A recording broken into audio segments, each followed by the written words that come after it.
2 बजे जैसे ही ये घर में उठ के देखते हैं, एक चिल्लाती हुई आवाज इनके घर से बाहर निकली और हड़कंप मच गया जब इन्होंने देखा कि मानव फिर दोबारा अपना धागा तोड़ के गायब हो गया घर से। सारे निकलते हैं, घर वाले अलग अलग जगह पे ढूंढना शुरू करते हैं, रियल एस्टेट वाला भाई भी ढूंढना शुरू करता है और इन्हें मानव कहाँ मिला, उस बरगद वाले पेड़ के ऊपर बैठा। वहां पर बैठ के वो पता नहीं क्या खा रहा था, क्या चबा रहा था, लेकिन उसके मुंह से कुछ अजीब सा गिलगिला सा गिर रहा था। और वहां पर जब घर वाले चिल्लाना शुरू करते कि बेटा नीचे आ जा, बेटा नीचे आ जा, उस टाइम पर मानव चिल्ला के नहीं, इसकी आवाज बहुत अच्छी है, अब इसका जाने का वक्त आ गया है, तुम लोगों ने बहुत कोशिश कर ली ना। बड़ी मुश्किल से हनुमान चालीसा पढ़ पढ़ के कैसे न कैसे धागा उसको बांध के उसको उतारा गया। जो भाई थे दोनों वो चढ़े ऊपर, नीचे उतार के घर में दोबारा लाया गया और फिर सुबह तक हनुमान चालीसा इनके घर में चलती रही। सुबह होने के बाद तीसरा दिन इन्होंने पूरे दिन हनुमान चालीसा सुनी है। रात को जो गुरुजी थे उनके पास आश्रम में इनको लेके गए मानव को, तो वहां पर पूरा इंतजाम करा हुआ था। आश्रम से ये लोग निकले गुरुजी को साथ लेके और शमशान के पास आए, जहां पर शमशान में 3 कंकाल रखे गए और उन कंकालों को जैसे टीका लगाया गया, जैसे पता नहीं किस की आहुति दी जा रही है, किसी को बुलाया जा रहा है कि गुरुजी के पास कुछ प्रेत हैं, भूत हैं या फिर कुछ ब्रह्म राक्षस मुंजिया उनके पास भी है जिसको वो बुलाने की कोशिश कर रहे हैं। और फिर वहां पर उतारे की प्रक्रिया शुरू की। जैसे जैसे उतारे की प्रक्रिया शुरू की, आप ध्यान से सुनिएगा, जो एक माहौल बना वहां पे। जतिन ने बताया कि अक्षय भाई, हम इतनी बुरी तरीके से डरे हुए थे क्योंकि जिस घेरे में मानव को बिठाया गया था, मानव इधर देखता, उधर देखता, उधर देखता, उधर देखता, ऐसे देखता है जैसे पता नहीं कि मानव के अंदर आ ही क्या गया है। गुरुजी अपने मंत्र पढ़े जा रहे हैं और वहां पर अजीब अजीब सी आवाजें आ रही है। मानव कभी इधर से भागने की कोशिश करे, कभी उधर से भागने की कोशिश करे और फाइनली गुरुजी ने क्या करा, मंत्र पढ़ते पढ़ते वो घर तक आए। फिर दूर से इशारा करा कि अब मानव को भी लेके आ जाओ। मानव को घर में लेके आए, सारा परिवार घर पे आया और फिर जैसे गुरुजी थे उन्होंने कुछ अभिमंत्रित करके धागा बांधा मटके पे और मटके को दिया उनके पापा के हाथ में, जतिन के, और बोला कि तुम्हें जाना है शमशान के पास जो बरगद वाला पेड़ है, उस बरगद वाले पेड़ के नीचे तुम्हें इस मटके को दबा के आना है, पीछे मुड़ के नहीं देखना। सुन के ऐसा लगता है कि ये तो हर जगह ही होता है ना, इसमें कुछ नया क्या है। जतिन ने बताया कि भाई यहाँ पर मैं आया, मैंने गुरुजी को बोला कि पापा के साथ मैं भी जाऊंगा। गुरुजी ने साफ मना कर दिया कि नहीं, सिर्फ तुम्हारे पापा ही जाएंगे, और पापा को ये साफ इंस्ट्रक्शंस थे कि उन्हें पीछे मुड़ के नहीं देखना। अब और ध्यान से सुनिएगा कि ये चीज़ कितनी डार्क होने वाली थी, कितनी खौफनाक होने वाली थी। जतिन ने बताया कि अक्षय भाई, जो पापा ने हमें बाद में बताया, पापा वहां गए, मटका दफनाया, जैसे ही वो आगे बढ़े उनके कंधे पर किसी ने हाथ रख दिया। वो आगे चलने की कोशिश कर रहे हैं, अपने मन में गुरुजी का नाम ले रहे हैं, हनुमान चालीसा पढ़ रहे हैं, पापा के पैर पकड़ लिए। हम दूर से देख पा रहे थे कि पापा रेंग रेंग के चल रहे हैं, साफ पता चल रहा था किसी ने उनके पैर पकड़े हुए हैं। धीरे धीरे आगे चले। उस टाइम पे क्या हुआ, पापा को घर से निकाला था दादा दादी ने। दादी की आवाज आती है कि बेटा, हमने तुझे घर से बेफालतू निकाल दिया, तू हमारा प्यारा बेटा है, पीछे मुड़ के देखना। फिर दादा की आवाज आई, मैंने तुझे पी के बहुत सुनाया है ना बेटा, मैं तुझे बहुत कुछ बोलता था ना, वापिस आ जा, पीछे मुड़ के मुझे मेरे साथ ले चल। फिर उनकी वाइफ की आवाज आई, मतलब जतिन की मम्मी की आवाज आई कि आप यहाँ क्या कर रहे हो, मुझे यहाँ क्यों छोड़ के जा रहे हो। और तो और जतिन की आवाज कि पापा पापा क्या कर रहे हो, पापा मुझे लेके चलो ना पापा। फिर मानव की आवाज, पापा मेरे गले में बहुत दर्द हो रहा है पापा। वहां पर से बड़ी मुश्किल से जतिन के पापा घर पे आए। घर पे आने के बाद जो पंडित जी थे उन्होंने पहले ही ये बता रखा था, अगर गलती से तुमने पीछे मुड़ के देखा मैं तुम्हारे बच्चे को नहीं बचा पाऊंगा। घर पे पहुंचने के बाद सबने एक गहरी सांस ली और गुरुजी ने बताया कि अब इस पेड़ की सुरक्षा तुम्हें ही करनी होगी, क्योंकि इस बरगद के पेड़ के नीचे की हांडी अगर किसी ने निकाल दी, इस बार अगर वो जिन आएगा या जो भी एंटिटीज आएंगी वो तुम्हारे मानव को लेके जाएंगी किसी भी हालत में। अब ऐसा होता है कि आते जाते जब भी जो जतिन होते हैं, उनके पापा होते हैं, उनकी मम्मी, उनके बड़े भाई, मौसा जी, कोई भी आसपास घूमते हैं तो सबसे पहले उनकी नज़र ये रहती है कि बरगद के पेड़ के आसपास कोई हांडी खोदने की कोशिश तो नहीं कर रहा है, कंस्ट्रक्शन का काम तो नहीं कर रहा। जैसे कि बताया जतिन ने, भाई 2026 आ गया और ये पूरा इंसिडेंट 2023 में हुआ था, तो अभी तक तो उस हांडी को किसी ने छेड़ा नहीं है, क्योंकि ये लोग छेड़ने नहीं देते। अगर बच्चे वहाँ खेलते भी हैं तो उन्हें भगा दिया जाता है।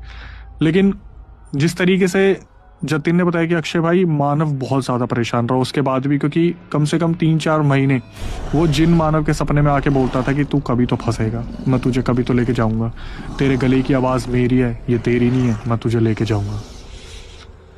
उसके बाद जतिन ने बताया कि अक्षय भाई, ये एक इंसिडेंट है जो मैं बता रहा हूँ, जो मेरे भाई के साथ हुआ, और ऐसे बहुत सारे इंसिडेंट है जो हुए हैं। वक्त की कमी की वजह से चीज़ों को उन्होंने यहाँ पे रोक दिया।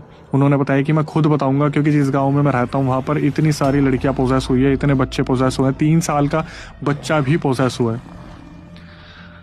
फिर दोबारा मैं आपको वो बरगद वाला पेड़ दिखाऊंगा और वो दृश्य जो हमारे पास क्लिप्स हैं वो दिखाना चाहूँगा ताकि आप एक बार देख पाएँ।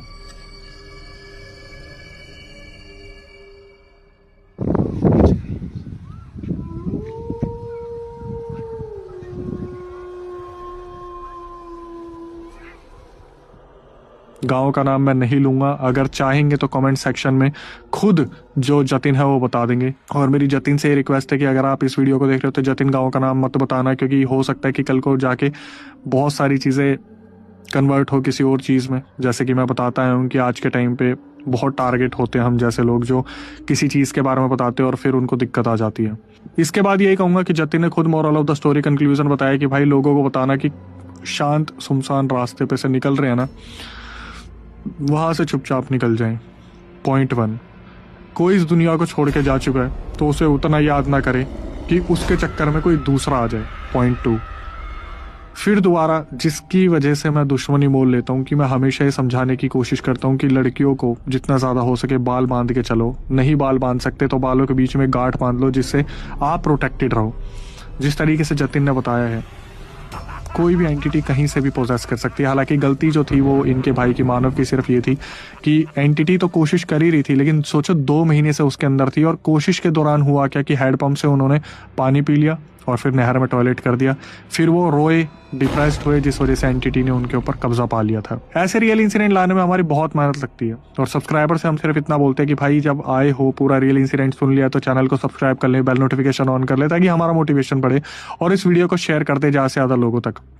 इसके बाद यही कहूँगा, हमारा दूसरा channel Akshay Vashishtha horror show जो मेरे दिल के बहुत ज़्यादा करीब है और उसका रीज़न सिर्फ यही है क्योंकि उस पर ऐसे ही लोग आके बताते हैं कि किस तरीके से हमारे घर में से गड़ाधन निकला, बलि दी गई, किस तरीके से जो है गड़ाधन बलि लेता था और लालच में सारी चीज़ें हुई, किस तरीके से हम हॉन्टेड हाउस में चले गए, किस तरीके से हम जो है एक पुराने खंडर में चले गए, किस तरीके से हमारे घर में जो सोना आया वो कर्ज बन के आया, किस तरीके से हमने लालच में आके एक पर्स उठा लिया रोड पे से और वो हमारे घर में मौत का रीज़न बन गया।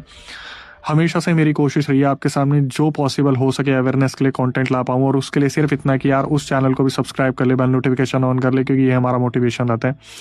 इसके बाद यही कहूँगा कि कभी आपको लगे कि यार आपको भी उस पॉडकास्ट का हिस्सा बनना है, मतलब आप कैमरे पे आके बताना चाहते हैं अपनी आप बीती या आपने कहीं भी कुछ सुना हो, तो उसकी प्रक्रिया पूरी बता देता हूँ। स्क्रीन डिस्क्रिप्शन पे आपको एक नंबर दिख रहा होगा जो कि हमारा व्हाट्सअप नंबर है, उसको पूरा रियल इंसिडेंट रिकॉर्ड करके भेज दीजिए और मेंशन कर दीजिए भाई मैं आना चाहता हूँ पॉडकास्ट में। उस रिकॉर्डिंग को एक बार रिव्यू किया जाएगा, उसके बाद आपको बुलाया जाएगा, दिल्ली में हमारा सेंटर है, हम बैठेंगे कैमरे के सामने और कोशिश करेंगे कि कुछ हम अवेयरनेस कंटेंट ला पाएँ। हमेशा से मेरी यही कोशिश रही है कि आपको हमेशा अवेयर करता रहूं इन पैरानॉर्मल चीज़ों से रिलेटेड। इसके बाद कभी आपके साथ कोई पैरानॉर्मल इंसिडेंट हुआ हो और आप चाहते हैं कि मैं अपनी आवाज़ में नैरेट करूं तो भी आप रिकॉर्ड करके भेज सकते हैं सेम नंबर पे जो आपको स्क्रीन डिस्क्रिप्शन पे दिख रहा है। प्रक्रिया सेम है और मेंशन कर दे कि अक्षय भाई अपनी आवाज़ में नैरेट करें, मैं नैरेट करूंगा। अगर आपको लगता है कुछ चीज़ें छुपानी है, आपका नाम छुपाना है, लोकेशन हाइड रखनी है, मैं रखूंगा, उस चीज़ का ध्यान मैं रखूंगा। फेसबुक पे हम अवेलेबल हैं, वेरीफाइड प्रोफाइल है, 22-23 हज़ार से ज़्यादा फॉलोवर हमारे हो चुके हैं काफ़ी कम टाइम में। आप बहुत प्यार दे रहे हैं, इसी तरीके से प्यार देते रहिए। डिस्क्रिप्शन में लिंक है, जाके फॉलो कर लीजिए, किसी फेक पेज को फॉलो मत कीजिएगा। स्पॉटिफाई पे हम ट्रेंडिंग में चल रहे हैं, इसी तरीके से प्यार बनाए रखिए। चलते फिरते आप हमारा कंटेंट वहाँ सुन सकते हैं, लेकिन एक्सक्लूसिव कंटेंट आपको यूट्यूब पे मिलेगा। इंस्टाग्राम, यूट्यूब को इसी तरीके से प्यार देते रहिए, घर परिवार में प्यार बना के रखिए। एकता बहुत जरूरी है, कोशिश कीजिए मंदिर जाइए, घर परिवार के साथ वहाँ विजिट कीजिए, भगवान की पूजा कीजिए। हफ्ते में एक बार तो कोशिश कीजिए कि मंदिर आप जाएं ही, और डेली जा रहे हैं तो इससे अच्छी बात क्या है। सोचिए आप ये वीडियो देख रहे हो और आपको पता चले मैं भी एक सुनसान रास्ते से आया हूँ और आपको पता चले आपके आसपास भी कोई जिन है, तो आपको कैसा लगेगा। हालांकि डराने का मेरा ऐसा कोई मोटिव नहीं था, लेकिन जितना ज़्यादा हो सके अपने भगवान, कुल देवी देवता, पितृ, ग्राम देवता, इष्ट देवता, जितनी ज़्यादा हो सके पूजिए, पूजा पाठ कीजिए, क्योंकि यही एक समाधान है सारी चीज़ों का। टिल देन नई वीडियो, नए पॉडकास्ट आने तक stay tuned with the channel. और जो बरगद का पेड़ था ना, वो एंटिटी जब पूछा गया तो कहाँ है तेरा वास, तो कहाँ है तेरा घर, तो उसने बताया वो जो बरगद का पेड़ है ना वहीं पे, ये वहाँ पे पानी पीना आता नीचे, ये हैंड पंप है ना बरगद के पेड़ के नीचे। तो उसे अगर गुस्सा आ गया तो उस पर ऊपर आ गया। भगत जी ने कुछ टोटका करके कुछ वचन कह दे के, और फिर झूठे वचन उसने जो बच्चे जितने वचन दिए ना, तो उसे इतना कुछ होता नहीं, बस उसे बुरे सपने आते हैं कि भाई वही चीज़ उसे, वही जिन उसके सपने में दिखाई देता है कि तेरे को तो मैं देख लूंगा बाद में।